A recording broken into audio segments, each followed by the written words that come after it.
Welcome to Material Retail Dumps, episode 12. This episode is going to be a bit of a hot topic. We're going to talk about the recession that's supposedly coming and how you can best prepare for it, whether it comes or not.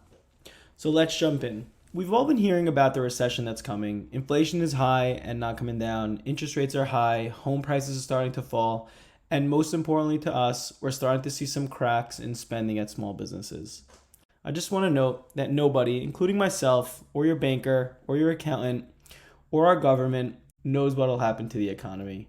For all we know, inflation can drop like a rock really quickly and people's nerves will settle. Everything might go back to normal.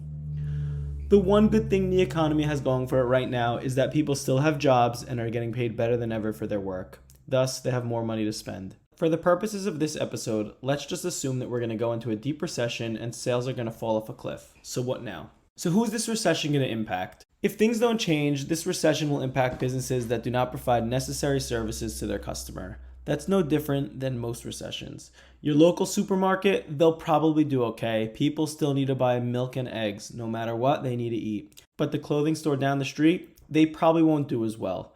People might say to themselves something like, my winter wardrobe is fine, so instead of buying 20 new sweaters this year, I'll just buy 4 new staple sweaters. So now that we've identified who'll get impacted, as a business owner or decision maker in a business, you can decide to wait it out and see what happens, or you can get prepared. We love to be prepared, so here are 5 ways you can prepare for the potential recession. I know we can go super deep into these topics, but let's focus on one actionable idea from each section. You can then think through other ways that you can achieve the same results. First, we want to double down on customer connections. We all know that people spend money with businesses and business owners that they feel connected to, so we want to strengthen that connection with your core customers. As we move into the holiday season, we suggest throwing a few holiday parties or girls' nights out.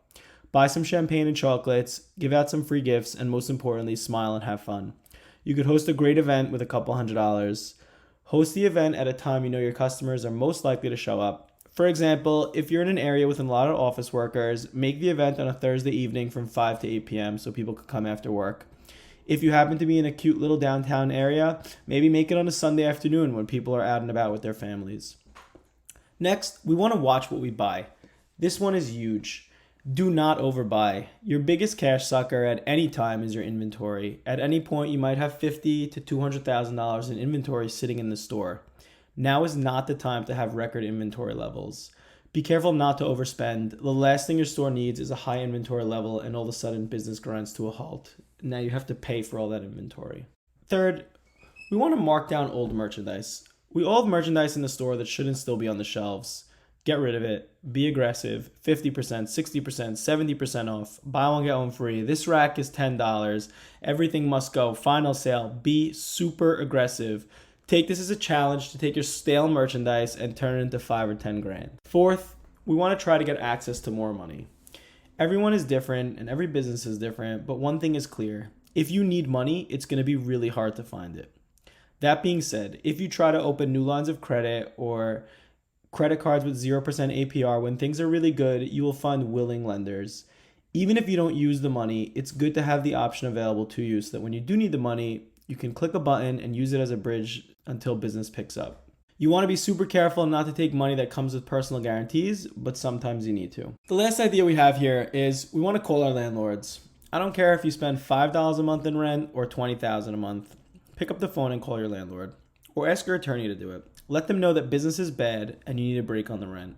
Do everything you can to work out some type of deal. This can be something like half off your rent for 2 months, or 1 month free, or just a 10% reduction in your rent. Every business is different, every landlord is different, every lease is different. But every dollar that you don't pay to your landlord is another dollar that you get to keep. No landlord wants an empty space, especially during a recession. They're definitely nervous that if you leave, they're not going to be able to fill the space. I don't know if it's going to work or not, but worst case scenario is you have the phone call and the landlord says no, and you don't lose anything if that happens.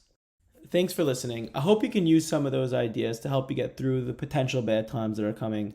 Stay tuned for episode 13. We're going to have a super special guest, a material retail employee, and we love our employees, so we're excited to have her on. Well, that's it for today. Thanks so much.